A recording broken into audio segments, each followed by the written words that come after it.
औद्योगिक क्षेत्र नालागढ़ के तहत बागवनिया में स्थित एक फैक्ट्री में ब्लास्ट होने से अफरा तफरी मच गई। बताया जा रहा है कि फैक्ट्री कूलिंग कंप्रेसर में हुई इस घटना से 5 मजदूर पूरी तरह से झुलस गए हैं, जिसमें से 2 मजदूरों की हालत गंभीर है, जिन्हें प्रारंभिक उपचार के बाद पीजीआई चंडीगढ़ रेफर कर दिया गया है।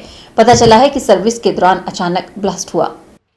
औद्योगिक क्षेत्र नालागढ़ के बागवानिया स्थित एडिबल ऑयल निर्माता उद्योग Paramount polish and processor private limited में कूलिंग कंप्रेसर की सर्विस के दौरान ब्लास्ट होने से 5 लोग बुरी तरह से झुलस गए हैं, जिसमें 3 कंपनी के मेंटेनेंस विभाग के कामगार व 2 सर्विस के लिए मोहाली से आए इंजीनियर शामिल है। सभी घायलों को एम्बुलेंस के माध्यम से नालागढ़ के सरकारी व निजी अस्पताल में प्राथमिक उपचार देने के बाद पीजीआई चंडीगढ़ रेफर किया गया। घायलों में 2 की हालत 60% जलने के कारण काफी गंभीर बताई जा रही है। गंभीर घायलों में कंपनी के मेंटेनेंस विंग से दिनकर व मोहाली की स्टारकुल फर्म से कंप्रेसर की सर्विस करने आया गुरपिंदर शामिल है। उद्योग में यह ब्लास्ट दोपहर 12:30 बजे हुआ, जिस दौरान यहां 5 लोग कंप्रेसर में गैस भरने का काम कर रहे थे। ब्लास्ट कंप्रेसर में लगे ठंडा करने के चिलर सेगमेंट में हुआ बताया जा रहा है। इस बात की पुष्टि नहीं हो पाई है कि रिपेयर के दौरान अचानक से ब्लास्ट कैसे हो गया। पुलिस इस बात की जाँच में जुटी है। 5 लोग थे, कंप्रेसर की रिपेयर कर रहे थे, 2 सर्विस इंजीनियर काम कर रहे थे उस पर।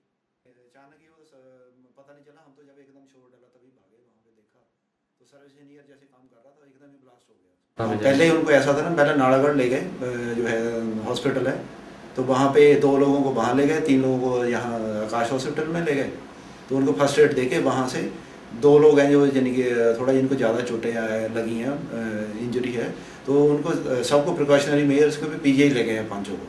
3 लोग ठीक हैं, 5 ही होश में हैं, तो 2 लोग को थोड़ा चोट ज़्यादा आई। वहीं डीएसपी डॉक्टर साहिल अरोड़ा ने मौके पर पहुंचकर हादसे के कारणों की जांच की। उन्होंने कहा कि उद्योग स्तर पर अगर कोई लापरवाही सामने आई तो मामला दर्ज किया जाएगा। एसडीएम नालागढ़ आशुतोष गर्ग ने भी घायलों के संबंध में जानकारी ली है। उन्होंने कहा कि सभी घायलों को फौरी राहत के तौर पर 5-5 हजार रुपए की मदद दी गई है। उन्होंने कहा कि अगर जरूरत पड़ी तो सरकार की ओर से घायलों को और भी आर्थिक मदद प्रदान की जाएगी। इसमें बेसिकली जो अभी तक हमारे पास रिपोर्ट आई है उसके हिसाब से ये कंप्रेसर यूनिट थी जिसमें ब्लास्ट हुआ है। ड्यूरिंग नाइट्रोजन रिफिलिंग के समय ये ब्लास्ट हुआ और उसमें 5 लोगों को बर्न इंजरीज हुई है। तो पाँचों के पाँचों को जो है पीजीआई रेफ़र कर दिया गया। उसमें से 2 बताए जा रहे हैं कि लगभग 50 से 70% के आसपास उनको बर्न्स हैं, तो वो थोड़ी सी ज़्यादा सीरियस कंडीशन में है।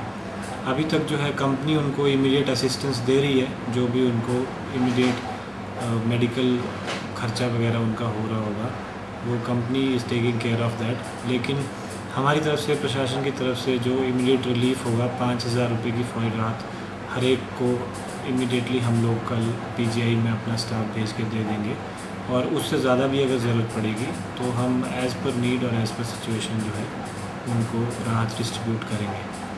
और बाकी पुलिस ने इसमें एफआईआर दर्ज कर ली है और police is investigating, police is looking into the cause of accident. अन्य घायलों में कंपनी कामगार सुदेश ऋषभ व स्टारकुल फर्म का इंजीनियर गुरचरण शामिल है। के चैनल के लिए नालागढ़ से नंदलाल ठाकुर की रिपोर्ट।